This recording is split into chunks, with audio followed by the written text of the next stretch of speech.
Olá, fã de tênis, bem-vindo ao Tennis Triumph. Hoje nós vamos passar pelos principais torneios que acontecem aí durante o ano no tênis. São muitos, você sabe disso, é um colado no outro, um atrás do outro.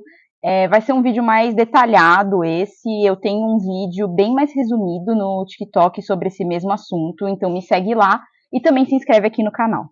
Os torneios que a gente vai passar aqui são os torneios profissionais, né?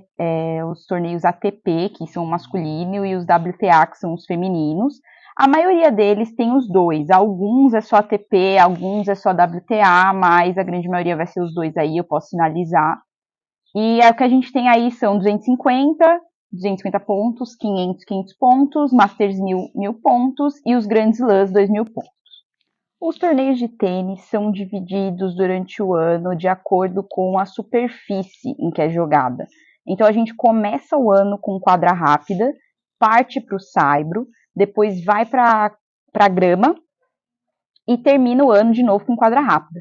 E a gente tem um grande slam para cada uma dessas temporadas aí, que representa essas temporadas. Os grandes slams são os torneios mais importantes.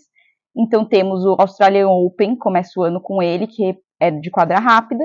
Depois nós vamos pro Roland Garros, que é o de saibro. O Wimbledon é o de grama. E fecha o ano com o US Open, que é quadra rápida de novo. Vocês vão ver que as quadras são muito relacionadas com a região que acontece os torneios, os países, os continentes, eles são bem divididos aí em relação ao tipo de quadra. Então vocês vão acabar ouvindo falar de algum local, vocês já vão saber assim meio de cabeça se vai ser quadra rápida, se vai ser saibro, porque é o estilo, né, daquela cultura daquele país. Então, conforme eu falei, a gente começa o ano com quadra rápida e começa o ano na Austrália, né? O grande slam que representa essa temporada é o Australian Open, ele acontece em janeiro. E a gente tem outros torneios acontecendo também lá pela Oceania, a gente vai ter muita América Latina, América no geral, né, Estados Unidos, tem também Dubai, assim, Emirados Árabes. Então, esses são os países que são mais marcantes a quadra rápida. Em janeiro, a gente tem também alguns ATPs 250 que acontecem lá. Doha, aí a gente, para fevereiro, vai ter mais aqui da América Latina, a gente vai ter uns ATP 500, tem no Brasil, tem o Rio Open. O Rio Open ele é meio estranho, porque ele é na temporada de quadra rápida, mas ele é saibro. Então eu não sei por que ele é saibro, né, no meio dessa temporada aí. Mas a gente tem também o 500 de Dubai, Buenos Aires é 250. A gente tem também Acapulco, no México, né, um ATP 500. E aí, em março, a gente vai ter dois importantíssimos torneios Master 1000, que valem 1000 pontos, que vai ser nos Estados Unidos. Indian Wells, que é na Califórnia, e Miami Open, que é em Miami. E são os torneios de quadra rápida aí. Bom, quando acaba a quadra rápida, a gente já parte aí para o saibro, para o aquecimento, né, para o grande Roland Garros, que acontece em Paris. A gente começa aí logo com os Masters 1000, o Master 1000 importante seria o de Monte Carlo, ele acontece já em abril.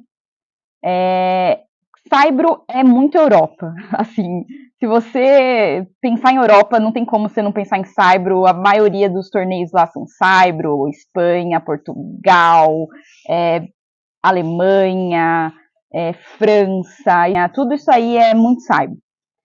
Aí depois desse Masters 1000, em maio, a gente tem assim alguns 250, tipo Genebra, Stuttgart, e a gente tem, assim, tem bastante Masters 1000 na temporada do Saibro, assim, até meio discrepante, porque quando a gente chegar na grama vocês vão ver que não tem nenhum.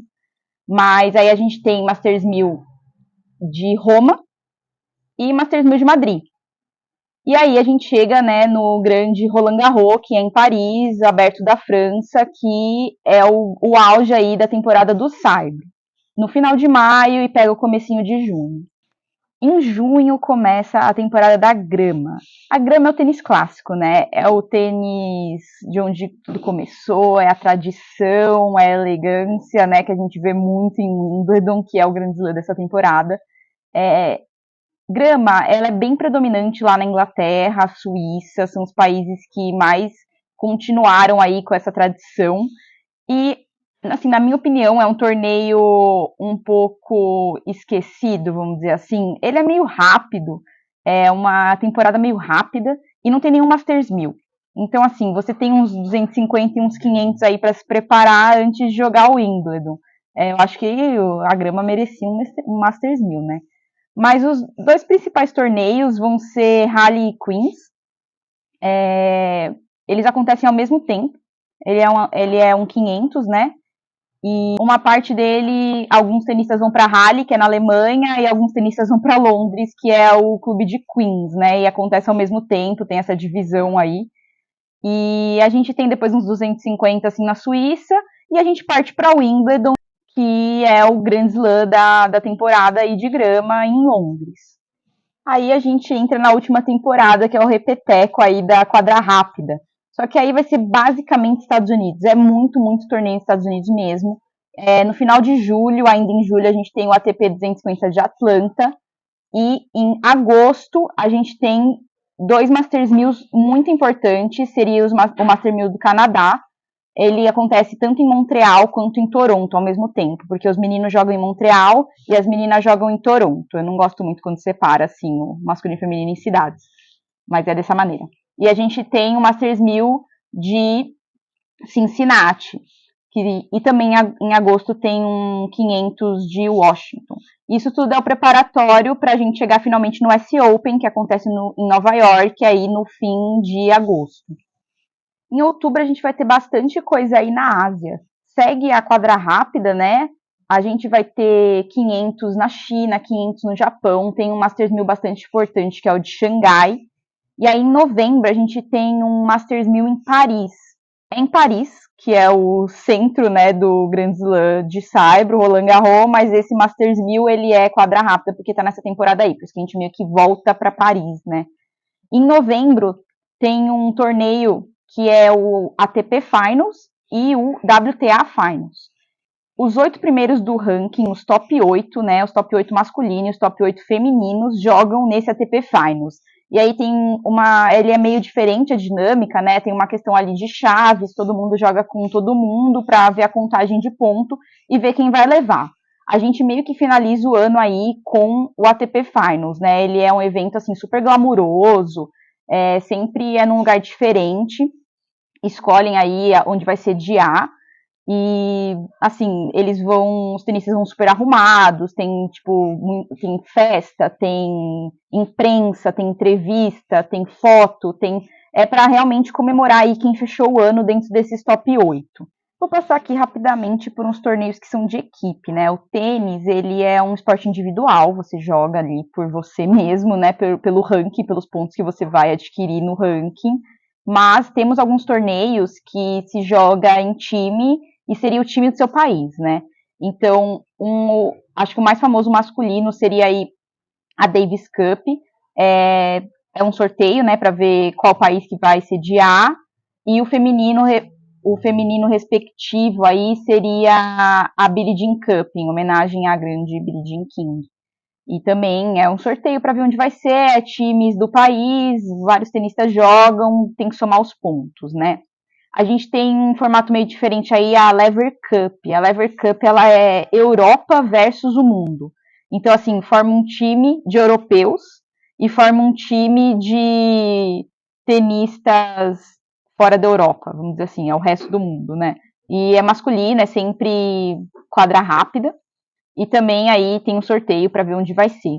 Tem um torneio de times recente, a United Cup, que ela acontece antes aí da Australian Open, aí ela é sempre na Austrália, e ela também é sempre quadra rápida, ela é tanto masculino como feminino, ela é um esquenta, assim, vamos dizer, pro Australian Open, e também é em times de países.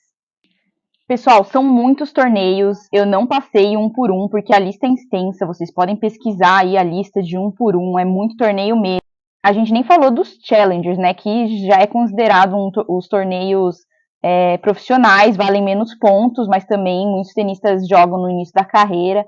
A gente só falou aí do primeiro tier, né, do tênis, mas faltou vários é uma lista extensa mesmo, mas a gente passou pelos principais e dá para se localizar aí em relação ao período do ano e superfície, isso que é o mais importante. Se você gosta aí dos conteúdos do tênis, não deixa de seguir.